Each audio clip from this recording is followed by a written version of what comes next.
Hello everyone, Max here with Fiction Rant to bring you a response video. Also, I have links in the description to my monetization stuff, as well as my Discord if you want to hang out with some fellow nerds, and my Twitch if you want to watch me play Voyager Across the Unknown, which came out recently. I play it on Wednesdays. If you've watched my channel much at all, or in particular if you looked at my comment sections in my videos, you've undoubtedly seen that I do a lot of debating on this channel. Sometimes I even adjust my points and conclusions based on those debates because, as it turns out, the whole of the internet knows a lot more about some stuff than this one YouTube content creator. Probably the most popular and divisive debate that keeps happening is the Star Trek versus Star Wars debate, and both sides have their dogmatic fans who can't bear the thought of their sides losing in any scenario. I can't tell you how many times I've had to explain that some red shirt with a phaser is still no match for Darth Vader. The debates often arise due to differing opinions on what information is reliable and admissible. For Trek, this is usually pretty straightforward. There's a whole bunch of series going back decades and hundreds of episodes and even a bunch of movies. So while there are novels and comics, basically nobody bothers referencing them. Keeps it simple. Star Wars is different.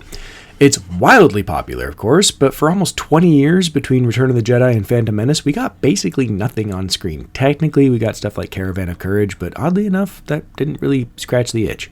Even after Phantom Menace came out, we still had to wait another 3 years for Attack of the Clones, 3 more for Revenge of the Sith, and another 3 for the animated Clone Wars show to come out, and then finally another decade for the Disney acquisition in The Force Awakens, which is its own can of worms. Basically, Star Wars fans everywhere have been starved for content over and over and over again, and have filled that void with novels, tech manuals, and video games. So it's understandable that given no other information to go off of, those became the authoritative sources for much of the community. Even after Disney started inundating us with shows, many fans still defer to the old Legends novels because they just prefer the stories, even when they contradict what's on screen. Unfortunately, for the purposes of debate, novels are often pretty flimsy as evidence, and in the case of Star Wars, the manuals are downright notorious, since they provide numbers that are absolutely not reflected on screen. Which brings us to the response portion of this video. This is Lucasfilm Hire This Man, the Fan Who Broke Star Wars, by the Bread Circus. How fast is a starfighter? What speed does full throttle actually get you? This is a question that sounds quite simple. Just open a book and you'll find the number. I wish that was so. The journey to a sane answer could be its own saga.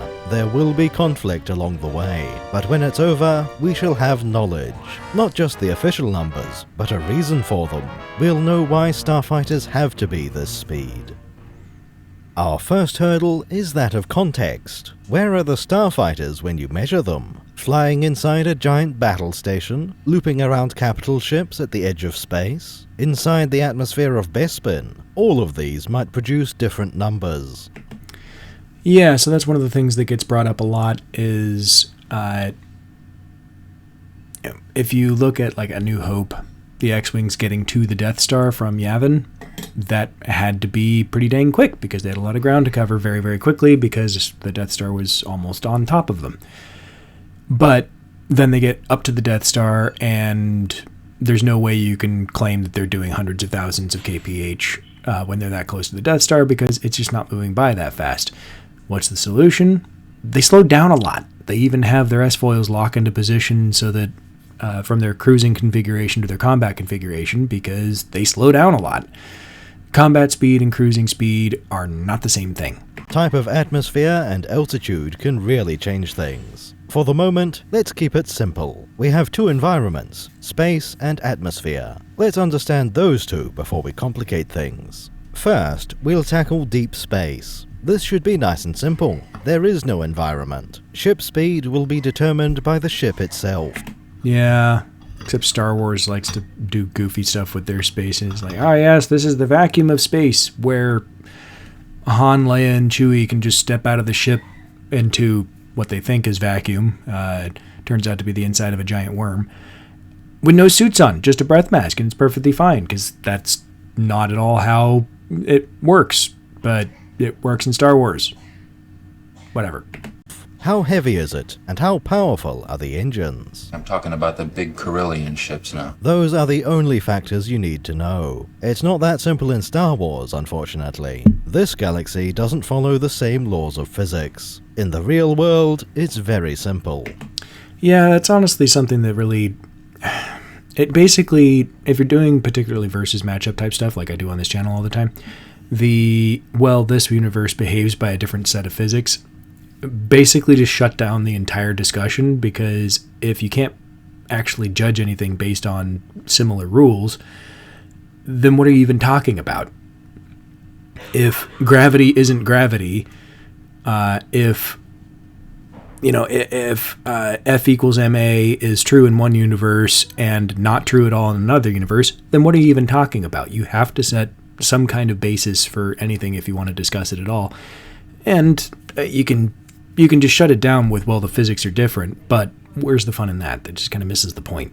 When your engine is running, you go faster. Cut the engine and you maintain that speed. Constant thrust gives you constant acceleration. In Star Wars, it works very differently. Spaceships have their engines running at all times. Starfighters are treated like aeroplanes. Capital ships are treated like boats. Take evasive action! All of these vehicles... I'm sorry, I just love that bit as a kind of a mic drop moment of, yeah, Imperial commanders suck. Because Han took the brilliant strategy of flying, quote-unquote, down, a trio of Star Destroyers pretty much rammed each other. It's so bad.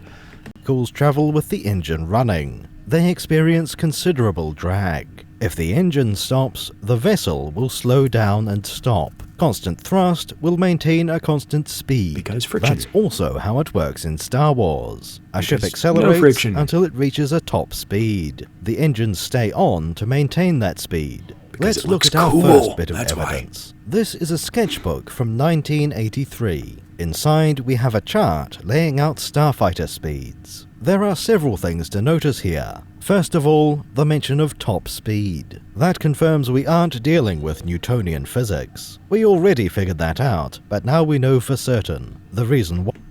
Yeah, so Newtonian physics not being applicable here, meaning if you're in space, there is no top speed. You just keep going. However, that said, it would make sense to have a imposed top speed. Star Trek does this as well with full impulse. Full impulse is not what they're fully capable of. They can exceed that, but this refers to a speed, which is a quarter of the speed of light. Once you get past that, relativity issues start really becoming an issue. With Star Wars, everything is fly-by-wire, at least for the fighters. Like, you're actually holding a joystick and doing stuff. You're not plotting a course. So if you're going absurdly fast, then you're probably going to just die because you cannot react fast enough to not ram stuff.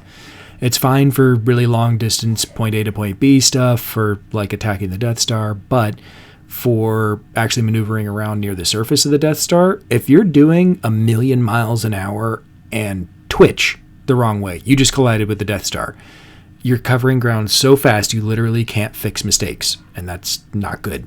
Why is completely unspecified. Maybe repulsor lifts and artificial gravity cause drag. That would explain why there's a top speed. But as far as we know, it's pure speculation. The second thing to notice is the units. These are all relative speeds. Our benchmark is fighters from the original movie. Those are 100 units, with other ships being faster or slower. You could think of them as percentage of X-Wing speed. The actual unit is MGLT, which means nothing. We commonly expand that to megalight. It's very important that these units stay meaningless. There is no conversion from megalight to meters per second. Yeah, all it's trying to do is, I think this is for VFX, that when depicting these things in VFX, the Interceptor is 25% faster than the X-Wing. The A-Wing is 50% faster than the X-Wing. The Falcon is 25% slower than the X-Wing. It's all relative because that's all that actually matters. Sir, I am fluent in 6 million forms of communication. This signal is not used by the Alliance. That speed chart tells us about relative speed. It doesn't let us compare to Earth vehicles. That principle is followed, at least for a while. Moving forward to 1987, we encounter West End Games. Their RPG system needs to quantify everything. Ships are listed with a sublight speed, but this is given as a dice code, not in megalight. Once again, we do have hard numbers for ship speed, but what's 3D plus 2 in kilometers per hour? Yes, hard there numbers is that are no useless. Conversion, and this is intentional. The RPG lets us compare ships against each other. but not against anything from the real world. It's not a mistake or oversight. These numbers are deliberately opaque. Not everyone sees the value in this obfuscation. The cross-sections books have a different philosophy. Starting with the prequels, they gave Earth units. The Phantom Menace gave speeds for air and ground vehicles. Pod racers and armored vehicles were given top speeds. Okay, let's look at some of these. The AAT Armored Transport Assault Tank, so that's this one up here.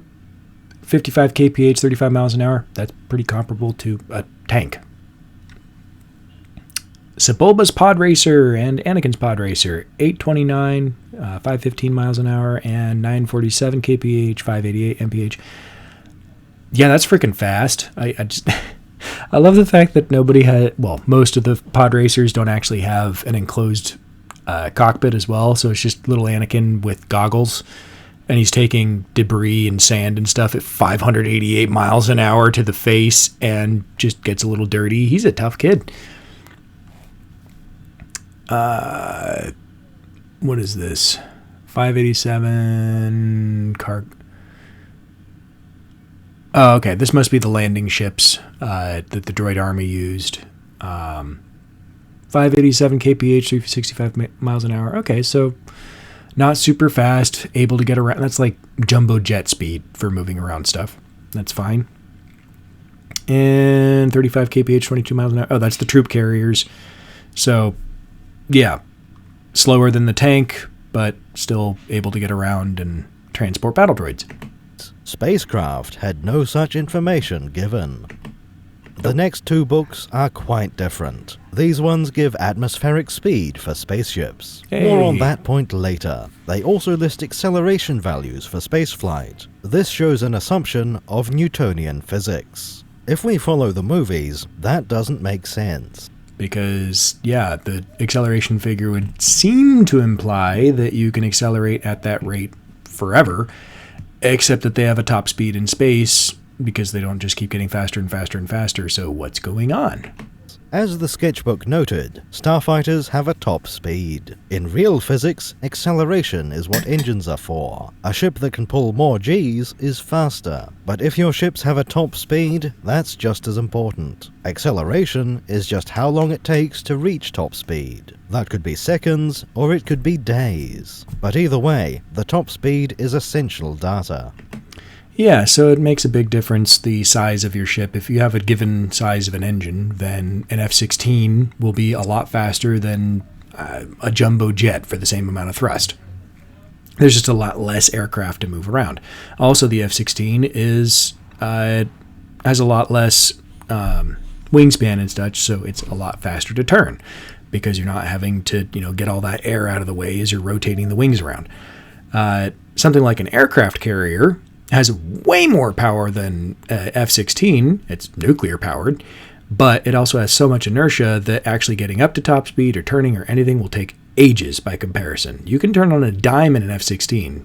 You don't want to have to do much maneuvering in an aircraft carrier. The maneuvering is more like, we're headed to this area. Let's adjust by a couple degrees maybe, and it'll get around to it. The problem is that once we have real numbers, we can calculate things. Math. 1,720 to 1. Never tell me the odds. Suppose we have a speed in megalight and acceleration in Gs. If we knew the time to reach maximum speed, we can figure out what it is. Then we have a conversion factor between megalight and Earth units. But there's more to learn from acceleration. If we know the dimensions of the ship, we can estimate its weight. I've even found on the wikis that a couple will have acceleration listed in megalights, well, in Gs and in megalights per second. So then the conversion's really, really easy. You just do it. I think a TIE fighter ends up capping out at like 700 something thousand miles an hour. kph. I'm American. I use freedom units, which is 700,000 kph is crazy fast. It's not relativistic fast, but that is pretty dang insane. That equates to the 100 megalight figure. That would tell us the thrust of those engines. We could figure out the reactor power and fuel consumption. This breaks the entire universe. Those cross-sections do not grant us knowledge. They are a curse, making the setting more fragile. Use my knowledge, I beg you. I would certainly like to. In the good old days, that was appreciated. Giving acceleration numbers would not be productive. Ships have a maximum speed, for undisclosed reasons. We know how long certain journey types will take. A few minutes from orbit to the edge of the gravity well. Half an hour to reach the moon. A few days from one planet to another. We could try calculating megalite conversions from this, but notice that we don't know what ship is making these journeys, or which planets it's traveling between. Yeah, it also says right here, here's some very rough guidelines for sublight travel times. Yeah, that should basically imply if you're taking a barge from orbit to a safe hyperspace jump point, you might take more than 5 minutes. If you're taking an A-wing, maybe less than 5 minutes. Very, very wishy-washy, intentionally vague stuff. In short, we don't need to know speed in Earth units. 100 megalight is perfectly sufficient. Sublight speed of 4D is also just fine. All we need is relative speed. We're comparing to other ships. But all of this assumes we're talking about sublight speed. When inside the atmosphere, the rules are different. It's actually useful to measure distance in kilometers, and that means kilometers per hour is also useful. Yeah, it's an interesting point. Measuring things in kilometers actually is useful, since if you're in space and you're measuring things in kilometers, you're real close by. The distance between the Earth and Moon is about a light second. It's about 300,000 kilometers.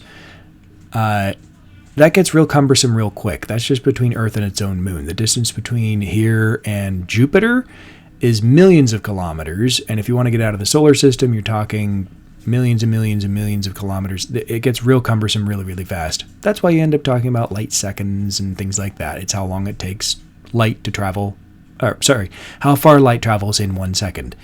So yeah, stars being whatever distance that's so many light years away. Light takes so many years to get this far. You don't measure that in kilometers. It's just too cumbersome. In this realm, we do get hard numbers in Earth units. Let's roll the clock forward to 1992. West End releases the second edition of their game. The ship stats have been slightly modified. Sublight speed is no longer a dice code. Instead, speed is listed as one number for space. How that works in the RPG is beyond the scope of this video. What matters is the atmospheric speed below. That starts with another number we don't care about, but it also includes an airspeed in kilometers per hour. Now we know how fast a starfighter is. Immediately, we start to see the concerns. Wait a minute, people start to say. That Y-wing can only manage 1,000 kilometers per hour. That's considerably below the speed of sound. We have fighters much faster than that on Earth. All this sci-fi technology, and they can't even break the sound barrier. In fact, only the TIE Interceptor and the A-wing are supersonic. The Rebel Alliance would have trouble chasing down the jumbo jet. That is the primary objection to these numbers. Most starfighters are around 1,000 kilometers per hour. And that's always one of those objections that is a bit baffling to me, is like, well, that seems way too low based on how advanced everything is. And it's like, so? The fact that they're not flying around like ping pong balls, they can accelerate at 2,500 G, and they're not changing direction instantly because they have inertial dampers and all this stuff. Just because the setting says, oh yeah, we have technology that's this advanced, doesn't mean that everything is being logically, extrapolated from that point. Just because every setting is going to have its limiting factors and stuff. Star Wars in particular is kept primitive because it looks cool. There's no reason for all these fighters and stuff to be engaging at the visual ranges that they are. An X-Wing a TIE fighter, because it doesn't have shields, would probably get wrecked by an F-16 because they can lock on missiles from outside of visual range, launch that missile, and then just leave. And if a TIE fighter is only capable of doing about 1,000 kph, then it'll never catch up to the F-16. It'll never be able to get, in a firing position. And yeah, it'll be rocket fodder. So that's not the point of the particular setting. The point is, we want this to be slow because you can actually see slow, and it looks really cool when it's slow. If everything was happening at canonical speeds in Star Trek, it would look really dumb. So like Star Trek, you can engage at 300,000 kilometers out, 1 light second, and full impulse is a quarter the speed of light. If you do a flyby at a quarter the speed of light, your brain literally can't see it. Actual canonical battles would basically just have to be blips on a map, on like a radar screen, because the alternative is just you see nothing, and that would be really lame. So they slow things down because it looks cool. That's roughly Mach 0.8. Only a few exceptional models can pass Mach 1. In the 1980s, we had supersonic jet fighters. In fact, going twice the speed of sound was possible. Reaching Mach 3 took some effort. When Star Wars was created, TIE fighters would lose in a dogfight. That doesn't sound right for an advanced sci-fi empire, losing in battle against a bunch of primitives. I think you overestimate their chances. Yeah, even movies like Top Gun make the ranges of engagement really, really, really short because it looks cool. Like, if Top Gun Maverick, all the dogfighting happened beyond visual range, it wouldn't have done as well as it did, because who wants to see that? Oh, look, a blip on a screen went, and we lost. I guess that's it. Woo! How embarrassing. Faced with this information, there are two main responses. One of them is, that can't be right. Can't have disappeared. If these numbers are correct, that would be silly. Therefore, the real speeds must be higher. That would be silly in a world full of laser swords and space magic, and droids that are inferior to clones. Okay. Rule of cool, guys. Rule of cool. It's very important. We'll consider that in the next part of the video. For now, let's try accepting the West End numbers. The average starfighter flies just below the speed of sound. What would that tell us? Are there benefits to that approach? Taking that speed as a given, it's obvious why. These are not jet fighters, they are starfighters. Flying through the atmosphere is something they can do. It's not their specialization, their purpose. You could build a starfighter to operate on a planet, but you would be making trade-offs to accomplish that. Yeah, the biggest trade-off being weight. Weight is a big deal, especially on something like a fighter. Result might be very good at dogfights in the air. Once you leave atmosphere, it's at a disadvantage. The entire galaxy has settled on the opposite choice. Build your starfighters for the stars, even if they aren't superb in the air. There are some examples of the other strategy, notably the Cloak Shape and Z-95 Headhunter. Both of these are designed for atmospheric flight. They may even do better than space-optimized fighters. All of that makes perfect sense. Design ships for the environment you expect to use them. Yeah, if you try to make a weapon that is great at everything, it often sucks at all of those things. Hybrid weapons from back in the day are great examples of this. Oh yeah, we mixed a pistol and a sword. It looks super cool. Yeah, which means it's a really crappy heavy sword and a pistol you can't aim properly. It sucks at both. Best to just carry a pistol and a sword. Way better. So in the case of Star Wars, yeah, build airships and spaceships. Or, if spaceships are good at everything, don't build airships. Period. Cloak Shape and Z-95 are great for planetary defense, but if you're running a Rebel Alliance, that's not ideal. Most of their ships are multi-purpose. The TIE Fighter is definitely optimized for deep space. The best part of this is the very obvious gap. Let's assume that there are always trade-offs. Every starfighter needs a few things. Life support, ion engines, usually a hyperdrive. What happens if you can leave those out? Build something that never needs to leave the atmosphere. As a result, it can shed weight and specialize. This vehicle would be an airspeeder. When you think about Earth planes being fast, this is the equivalent. It's what Star Wars would build for the same role. Earth fighter jets are not very good above the atmosphere. When we build a dedicated airspeeder, it has potential. Are ion engines better than jet engines? Whatever the answer, an airspeeder can choose. Starfighters have no reason to consider turbojets. There's no air in space, so air-breathing engines are out of the question. Yeah, and engines are not light, so if you're trying to put turboprops on a space fighter, that's literally just dead weight until they enter an atmosphere. That is very, very not good. And that's how the design process goes. Take all the vacuum constraints away. Just build the best aircraft you possibly can. Unlike on Earth, we can use repulsor lifts. Wings are not necessary to stay airborne. That alone could eliminate a lot of metal. You still need control, depending on how be it heavy the from repulsor flaps lifts or are. something exotic. The point is that you need to compare the right vehicles. As far as maneuvering is concerned, since nothing seems to have control flaps, I always just figure that Star Wars stuff uses vectored thrust. Basically, the F-22, stuff like that, they can actually change the direction that their engines are firing in, which allows them to make crazy maneuvers because they have flaps and can vector their thrust.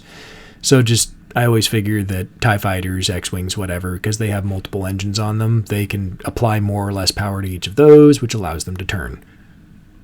Let's take the Cloud Car as an example. This is quite clearly a form of airspeeder. It uses repulsor lifts instead of wings. There's no ability for spaceflight. What top speed does it have? 1,500 kilometers per hour.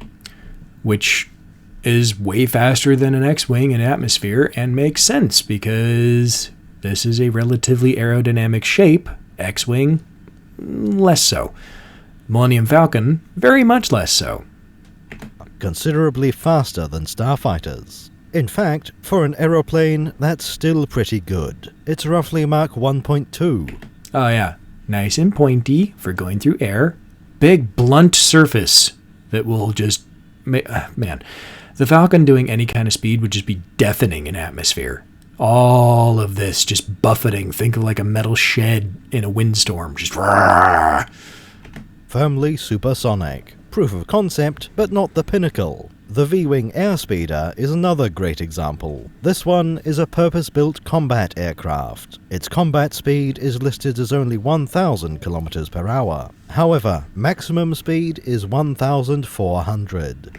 Which means that you're fighting at around 1,000 kilometers per hour, but you can get to the fight about 40% faster than that, which also seems to be the case for the starfighters. You're not fighting around the Death Star at the same speed that you use to get to the Death Star. Still not amazing, but higher than any starfighter. It's reasonable to think Star Wars can go even faster. Why didn't you outrun him? I thought you said this thing was fast. If they really wanted to, someone could surpass Earth fighter jets. But Yeah, when not you're unreasonable. facing starfighters, that's not necessary. We can also bring up deflector shields. Yes, we have power. Shields up. How do those interact with high-speed airflow? Would particle shields choke your engines? Can you streamline the vehicle at all? Particle shields, I don't think, are really usually a thing on fighters. They do energy shields, which are usually fine. Interesting, though, because you get to hear Han and a couple others talking about angling deflectors and stuff like that. If you can actually have shields that will affect your aerodynamics and you can shape them however you want, then that means that you could potentially get around a lot of, like, this big old blunt surface on the front of the troop carrier here. If this has shields and can make it all pointy at the front through the shields, you can get around a lot of the shortcomings of the geometry of your ship. If the air hits your shields, that might cause a lot of drag. A serious downside, but the benefit is too good to pass up. Unless you're using a TIE fighter, in which case there are no shields. It's very Yeah, hard good to old- come to any solid conclusion on this. Man, a TIE fighter, just the way that its geometry is set up, the ball would be relatively fine aerodynamically, but those big old panels on the sides, you'd be relatively fine going in a straight line, except for those little tiny connectors holding them on. That would take a lot of stress there, but, you know, it's made out of MacGuffinites, so who cares? Turning, though, you have giant sails preventing you from turning in atmosphere. That would make cornering really hard for them. Deflector shields will do something to the vessel. It might make things better, or it might not. At the circus, we like this state of affairs. Starfighters are usually subsonic. That leaves room for dedicated airspeeders. Spacecraft are worse than aircraft at being aeroplanes. But in principle, Star Wars can surpass Earth technology. It's just that for various reasons, they choose not to. We were happy with this knowledge before the dark times, before the turn of the millennium.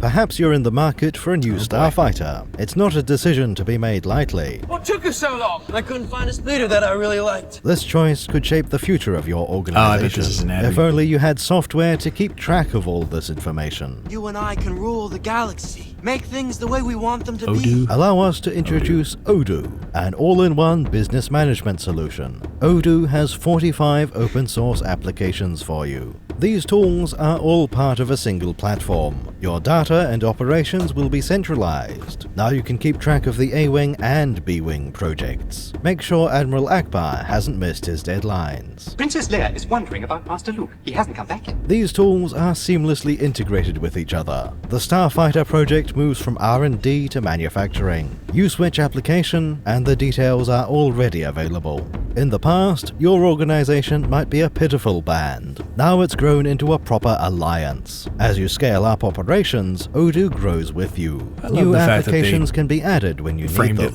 The first one is free for life, including unlimited hosting and support. You didn't just for read a the modest script. subscription, you gain access to the entire set. Not everyone is from the same location. Maybe your HQ is on Dantooine, or it might be Hoth. Either way, Odoo is Also, configured for the that. editor for this, automatically adjusted for fantastic. local currencies and regulations. Republic credits? Republic credits are no doubt here. That's not the end of automation. Odoo lets you streamline your workflow and reduce repetitive tasks. This way you can focus on what really matters. If that sounds good, find out for yourself. Use our link in the pinned comment and description. Try Odoo today.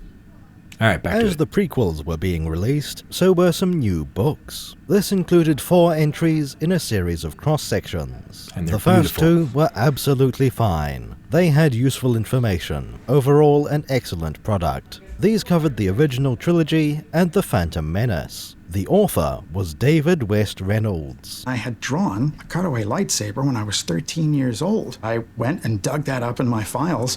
They handed that plan to ILM, and the ILM model makers built the lightsaber. That is exactly the guy you want writing this kind of book. That is so cool. He did not return for the next movies. No, there is another. Episodes 2 and 3 had a different writer, a chap named Curtis Saxton. For the most part, Saxton was adequate. He was able to follow the style of...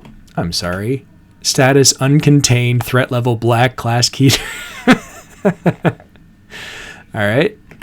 For the most part, Saxton was adequate. He was able to follow the style of David West Reynolds. You might have a minor preference for one or the other, but broadly, all the text is perfectly functional. The problem with Saxton comes from the content. He makes a few claims that make one raise an eyebrow. Ah yes, of course, we need Trek vs. Wars in all of these videos. Blasters traveling at light speed, that has implications. This phrasing could... Yeah, blasters traveling at light speed, that means that Han and Luke are just beyond bad shots when they were trying to shoot down the TIE fighters in A New Hope. If they travel at light speed and things are flying directly at you, there's no reason to miss. Not at that range. Imply hyperspace doesn't exist. Let's see, the ordinary universe viewed from a ship traveling faster than the speed of light is hyperspace. Yeah, that just implies you can travel faster than light and things look like hyperspace because you are doing that. That's not how that works. Hyperdrives adjust fast and light hypermatter particles to allow a jump to light speed without changing the complex mass and energy of the ship. Yeah, that's just saying you can travel faster than light. No, that's not how hyperspace works at all. Hyperspace is a different dimension that you jump into so that you can travel faster than light. I thought this was pretty well established. It looks like a freaking tunnel in Return of the Jedi. Okay. Ultra-dense fuel silos would change things. Oh yes, the ultra-dense fuel silos, which he'll probably bring this up, but I think it's in the Venator cross-section where it says that they can burn 40,000 tons of fuel every second at peak capacity, which means you're burning like half of an aircraft carrier every second. So yeah, you'd have to have ultra-dense fuel, and it wouldn't take long for you to burn the entire mass of your own ship at that rate. Like, I had a friend do some calcs, and he was using estimates of how much oil is left on Earth that we can actually access and use, and figured that at that rate, you'd burn through all of the oil on Earth in like an hour. Yeah, But these details could be excused. The real problem with Curtis is the numbers. My God. He really seems to like numbers. Feel my pain. I can't tell you how many debates I've had with fans who everything on screen doesn't matter. I saw this in this one manual and it had this ridiculous number, therefore I win. And it's like, no, clearly the manual is non-canon because that literally can't be right. Which is fine, except that he likes the big ones. Mr. Saxton was allowed to print some big numbers. Now, matches are worse. We immediately see problems with ship specifications. How fast do you think the senatorial barge is? Apparently, it's around Mach 1.6. 2000 kph, so it's twice as fast as an Y-wing and X-wing. Yeah, seems legit. 2,000 kilometers per hour. That's precisely twice as fast as a Y-wing. Kind of strange to give it that much speed. This is an unexpected move. Flipping a few pages ahead, we find the answer. This was not a fluke or a misprint. Why is a passenger transport faster than a starfighter? Because Saxton never got his hands on the Y-wing. On the Delta 7, he reveals what he thinks is reasonable. The Aether Sprite can reach 12,000 kilometers per hour. The Jedi Starfighter can do 12,000 kph in atmosphere. So it's literally 12 times as fast as a Y-wing or X-wing, and they got phased out for some reason. Wow, I guess technology in Star Wars really does get worse with time.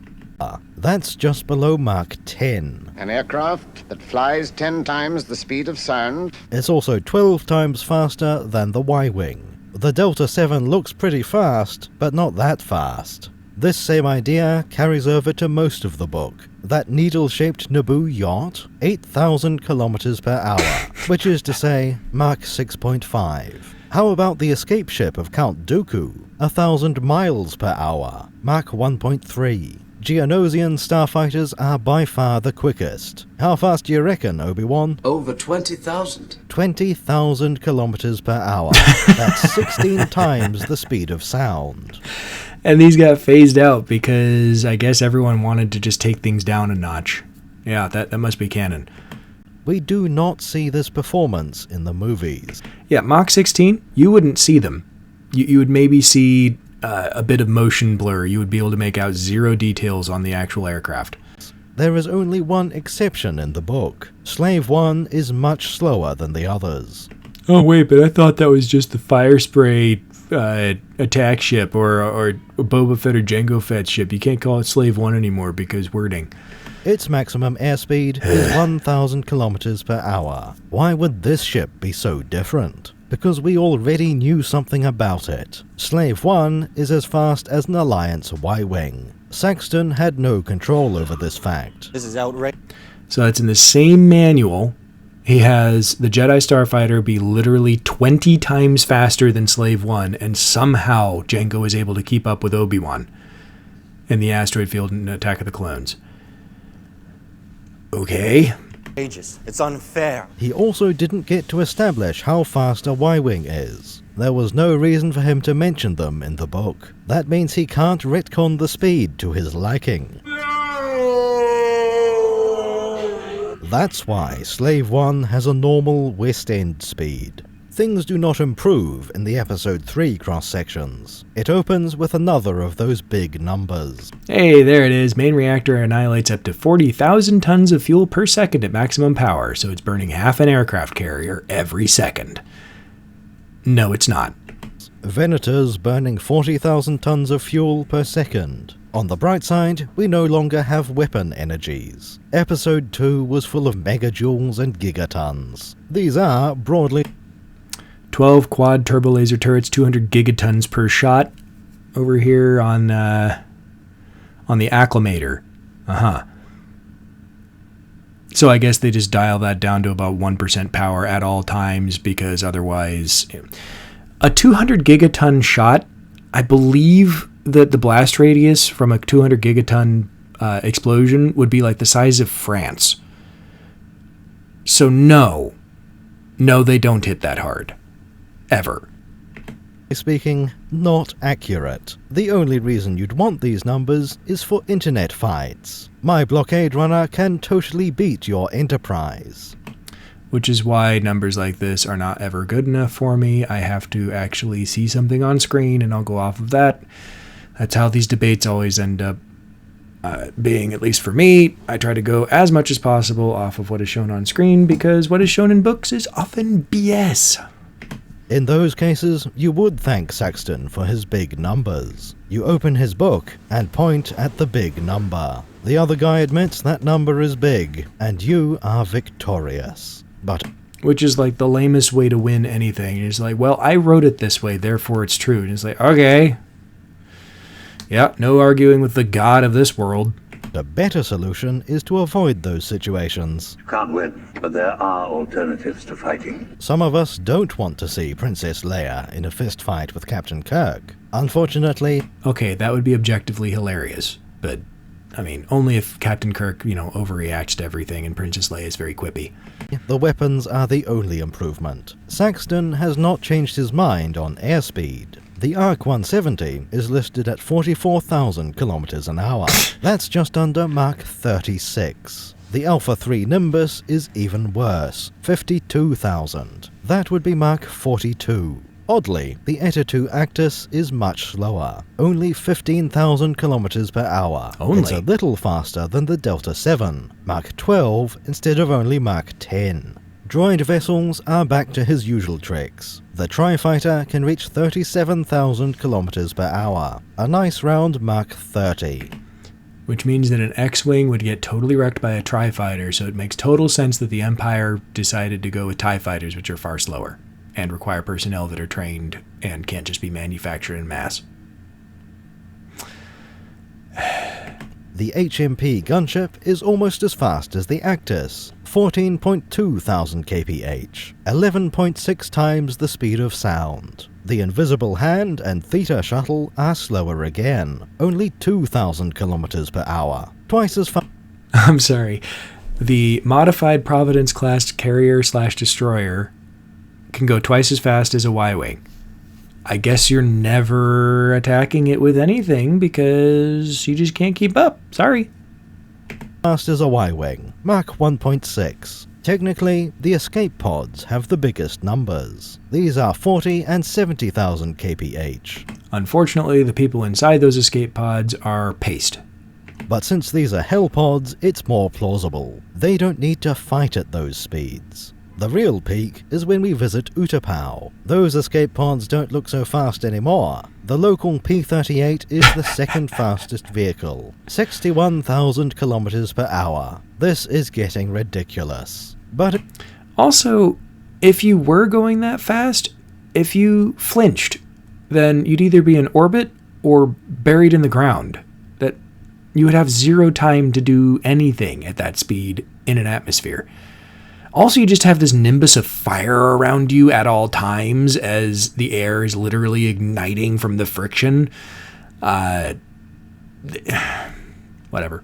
It doesn't stop there. The Techno Union have a starfighter. Theirs can manage 62,000 kilometers per hour. That's enough to cross the line into Mach 50. Keep in mind that the Y-Wing is still 1,000 kph. The SR-71 Blackbird is considered to be quite fast. It was designed for Mach 3.2, which is just under 4,000 kilometers per hour. Other books have to make sense of the Saxton numbers.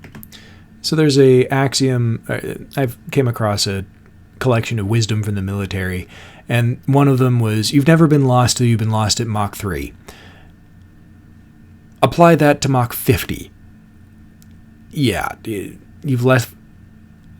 You know how video games will have, like, you're now leaving the battlefield, you should turn around? You would be doing that every quarter second at that kind of speed. No. Also, the fact, again, you can actually make out details on those ships as they're flying around, therefore, no. Let's take the new essential guide to vehicles and vessels. It doesn't really have a solution to the Saxton problem. The Naboo Senate barge is listed with Saxton numbers, but the N1 starfighter escaped being Saxtoned. Therefore, its speed is 1.1 thousand, a bit faster than the X-Wing and Y-Wing, but considerably slower than the ship it's here to escort.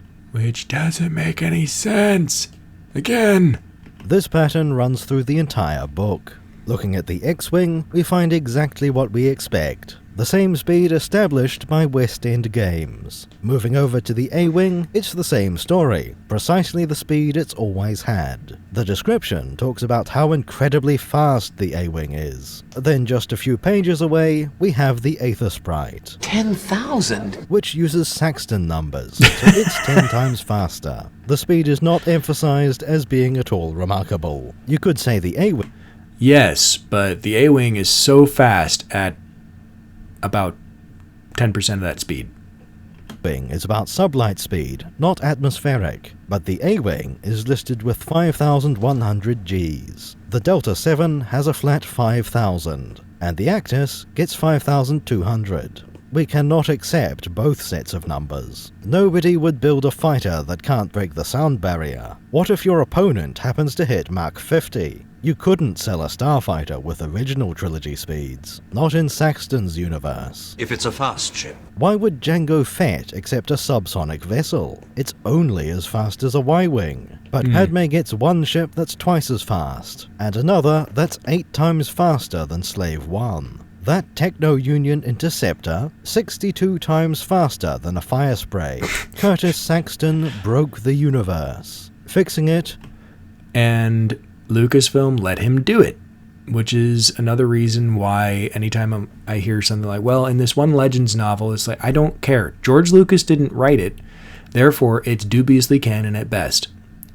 He didn't go through and personally vet all these stories. Of course he didn't.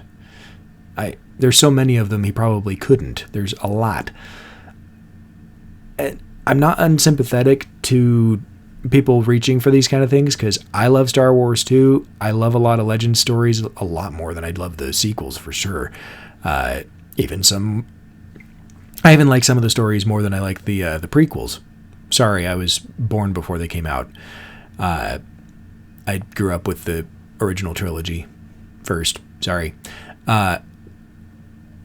But I love them for what they are, not for the inflated, ridiculous numbers that people have applied to them and the ridiculous feats that people have applied to them over the years. It's kind of like, I love learning about samurai and the katana. That doesn't mean that the katana is the ultimate weapon in the universe that can cut through time. It just means the katana is a cool sword. That's it. Anyway. Would take a magician. From a certain point of view, nothing can be done. Starfighters just have wildly divergent speeds. Whatever number Curtis made up are canon. It's a pity that he didn't get to overhaul the entire universe. Wow, is that amazing? That is crazy. No, but it's really insane. But what's done is done. These books had the logo. Anything the company publishes must be official. We are obliged to go along with anything they say. Ray Skywalker. At the circus, we take a different approach.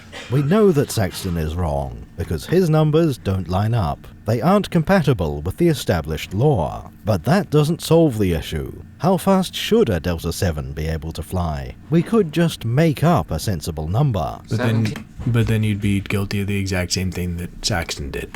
Okay, you guys got yourselves a ship. Something supersonic, but slower than the A-Wing. However, we aren't the first to notice this problem. Remember where the first set of numbers came from. The West End Games RPG system. They needed to quantify ship speeds. I do appreciate the fact that they're not just overwriting stuff constantly. Like, even Saxton had to just basically be like, okay, so I didn't write this portion. I have to defer to what came before, so I'll be consistent with this. This one's brand new. I'll make up whatever I want for that. And I do appreciate that they had that level of restraint.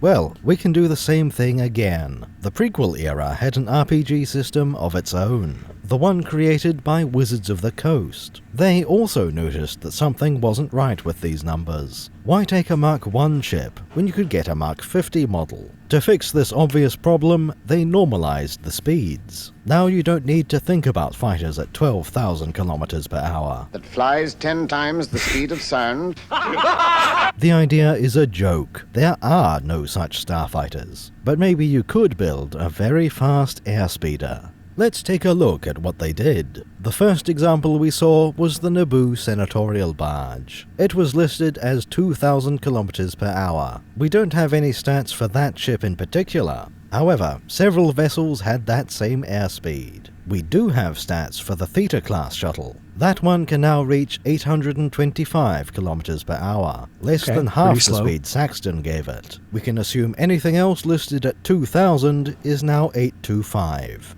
The next example was the Delta 7 Aether Sprite. This one used to be listed as just under Mach 10, 12,000 kilometers per hour. Now it's down to 1,150, just below the speed of sound. We might have nudged the speed. I'd probably have given it supersonic. It is dart-shaped, so it's relatively aerodynamic, but yeah.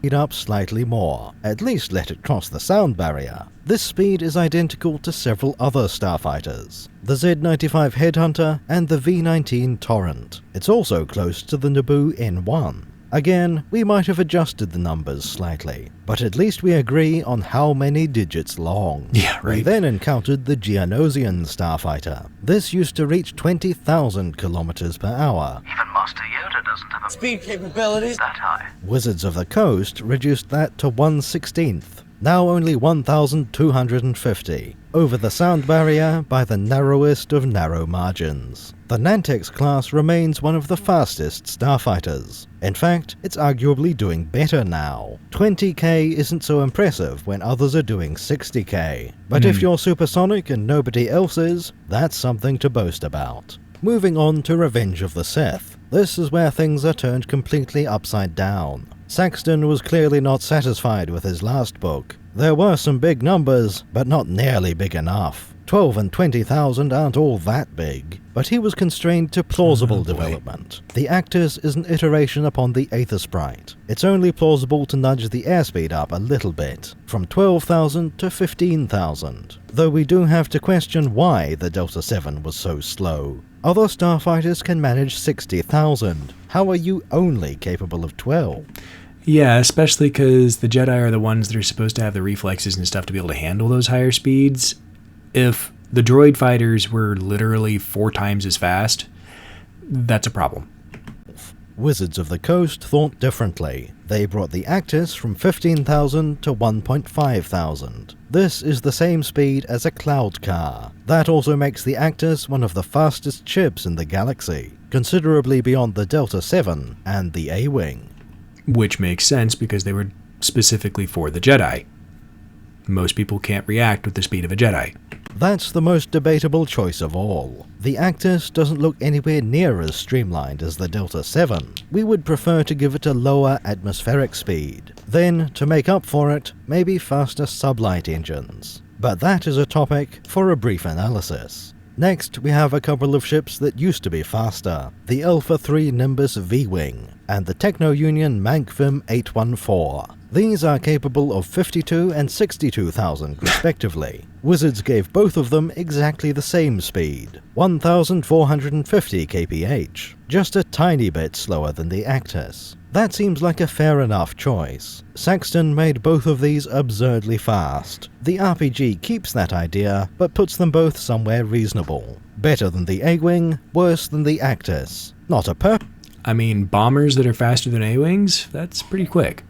Perfect outcome, but better than it used to be. The Techno-Union fighter was the fastest, but right on its heels, Saxton placed the P-38. Wizards of the Coast were not so generous. Its normalized speed is 1,200. That sounds very slow if you're expecting it to be the best. Keep in mind, the standard TIE fighter is the same speed. Utapau has an exceptionally fast ship. It just isn't the second best in galactic history. We've preserved the character of the original vessel. Now it's a remarkably good local starfighter, which, frankly, is what it always should have been. there's one last fighter we need to adjust. The Arc 170, ancestor of the X-Wing. According to the cross-sections, it could do 44,000. Of course it can. Then the series left Saxton's field of influence.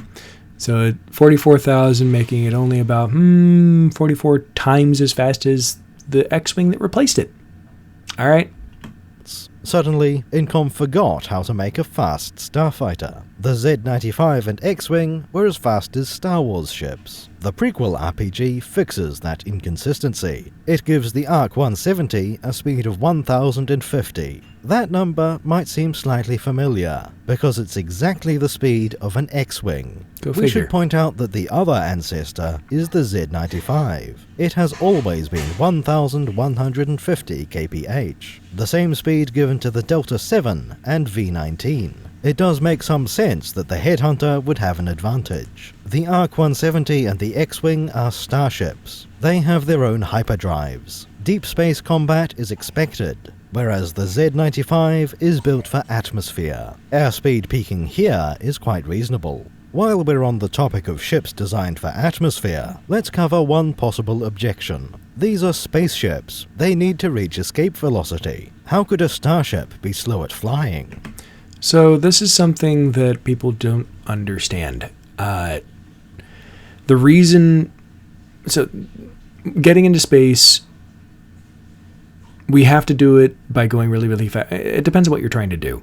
If you're trying to achieve actual orbit where you can shut your engines off and actually be in orbit, then yeah, you need to get a lot of speed going. I think it's like 4 kilometers a second or something like that you need to be going in order to maintain orbit, because you have to move fast enough that by the time you fall, you're basically falling around the planet repeatedly. And that's at, a given orbital height. You have to go faster and faster. I think you have to go faster and faster the farther out you are. Anyway, the thing is, just getting into if you have unlimited energy, as these ships apparently do, you could walk into space. If you could just walk, you could do 1 mile an hour straight up and eventually make it into space. Nothing's stopping that from happening. It's just you have to continue applying the energy to get there. So if you have these ridiculous power cells that allow you to, fly for ages and have a hyperdrive and all that kind of stuff, that's not the problem. But yeah, getting into orbit with that the reason why you have to go so fast these days is because we can't carry unlimited fuel, and because by the time we get to orbit, we need to be able to shut the engines off, or we won't be able to adjust our position or anything like that. Fuel is very expensive to... you have to use increasing amounts of fuel in order to get anything into space, because you're having to lift not only the weight of your payload, but also the weight of your fuel. So you end up with this exponential thing going on. But yeah, you don't need to go that fast in order to get into space if you have just bottomless amounts of free energy. This is a very tempting idea, but we don't think it holds water. Remember, these are spaceships. There's not a lot of air in space. That's why sublight engines are not given Earth units. Top speed is megalight, not kilometers per hour. Starfighters are optimized for deep space. But we should address the boundary, the edge of space, launch and re-entry. These situations might have you going very quickly, flying through the atmosphere at orbital velocity. Surely any spaceship must be designed for that. You'd be right, if this was our galaxy. In Star Wars, we have the power of repulsor lifts. Wings are not necessary to create lift. Atmosphere is also not necessary. Repulsor lifts work when you're inside a gravity well. That happens before you hit the atmosphere. This makes Star Wars very different. Any ship with repulsors has no need to aerobrake. They can slow down from orbital velocity long before hitting atmosphere. If that's not possible, you have serious problems aboard ship. Which is why, which lends a lot of rationale behind why you can do things like the Naboo fighter or whatever is re-entering the atmosphere of the planet and not immediately catching fire because of resistance against the atmosphere. They can slow down dramatically before hitting the atmosphere and then just kind of drift down like, a leaf if they want to. In theory, you can build a starfighter with ablative heat shields. but that would add a lot of weight for no benefit. Just use your repulsors to slow down. You needed those anyway, so there's no added mass. In other words, we don't think being a spaceship is relevant. Slowing down to subsonic airspeed would be normal. Overall, these numbers sound good. Wizards of the Coast got it about right. Okay, that's a great way to do like Patreon callouts, apathetic wood and stuff. That is fantastic. And maybe one day I'll do something like that because that's awesome, but not today. Sorry. At the circus, we would prefer a few tweaks. Maybe a new normalization project. Something that puts the airspeeder above the starfighter. Move interceptors into their own bracket. All the other starfighters stay near the 1000 mark. That would be a fun exercise for anyone. But most importantly, it would be optional. That rebalancing project would be a lot of work. Maybe you don't think that sounds like fun. If so, you can just use the wizard numbers. They might not be perfect, but they're close enough. And at the end of the day, close enough will do fine. We no longer have numbers off by an order of magnitude. That's much more healthy for the universe. Some of you might happen to be experts on aviation. We'd be curious to hear what your solution to the speed problem is. How fast an aircraft can you build with Star Wars technology? Many people know of the cross-section books. It's not too obscure for someone to question the numbers. However, not everyone knows about the West End stats. At least in our community, West End is the more popular RPG,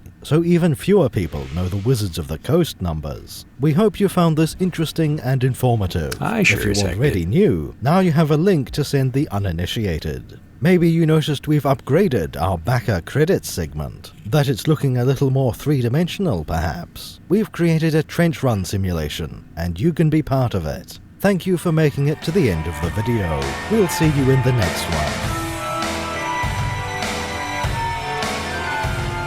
I'll go ahead and let this run, because they deserve all the credit in the world for doing this. Basically, I really wanted to do a reaction to this because, man, this just answered so many questions. How did we end up with these absurd numbers? Where the heck did they come from? And yeah, it's basically because that one guy just decided to pull a ton of numbers out of his butt, and they're not based on anything. There are two ways to support us. Become a patron at patreon.com/thebread circus, or become a YouTube member by clicking the join button. Alternatively, subscribe, like, and comment. Only the former options guarantee that your name lives on in history. Everything else is embarrassing YouTubey stuff. What, you think you're some kind of Jedi waving your hand around like that?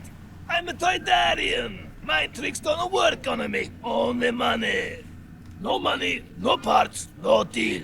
Thanks for watching, everybody. I wanted to do this one just because it just explained so much. I don't really disagree with him on anything, really, so it's a little uncharacteristic for my kind of response videos, but I saw this, my viewers pointed it out to me, and I just had to see it and respond to it. I have links to not only this video, but also my Patreon Fourth Wall and Coffee in the description if you want to support the channel on my channel. His links are in his own description. Also, I have a link to my Discord if you are interested in just hanging out with some fellow nerds. And I have a Twitch channel now in which I have been playing Star Trek Voyager Across the Unknown on Wednesday afternoons-ish. I have a toddler, so it's dependent on when he goes to have his nap for the day. But yeah, thank you so much to everyone for checking out the video, especially to my patrons, Aotus, Atri, David, Chris McLean, Ahsoka White, Caro, Alistair Boneman, and Cunicle Sandwich for supporting me on Patreon. Thanks so much for that. And until next time, live long and prosper, and may the Force be with you.